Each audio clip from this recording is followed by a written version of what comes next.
মুসলিম দেশে অমুসলিমদের কেন জিজিয়া কর দিতে হবে? এটা কি বৈষম্য না? শুধুমাত্র ধর্মের পার্থক্যের কারণে কর দিতে হবে, এটা কেমন বিধান? ইসলাম যদি সাম্যের ধর্মই হয় তাহলে এমন বিধান কি করে করতে পারে? প্রথমত, অমুসলিম হওয়ার কারণে জিজিয়া কর দিতে হয়, এটা ভুল কনসেপ্ট, এটা একটা ডাহা মিথ্যা কথা। তাহলে সত্যটা কি? কোনো দেশের সাথে শত্রুদের যুদ্ধ শুরু হলে সেই দেশের মুসলিম অমুসলিম সবাইকেই সংঘবদ্ধভাবে একত্রে শত্রুর মোকাবেলা করতে হবে, যুদ্ধ করতে হবে, এটাই তো বিধান নাকি?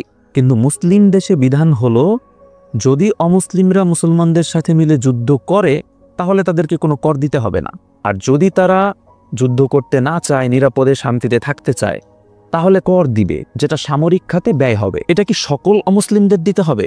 না ভাই, সকল অমুসলিমদের দিতে হবে না।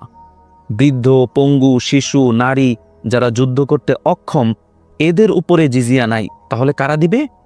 যে সকল পুরুষ যুদ্ধ করতে সক্ষম, সামর্থ্যবান, তারা যদি যুদ্ধ করতে না চায় শত্রুর বিরুদ্ধে, তাহলে তারা এই করটা দিবে।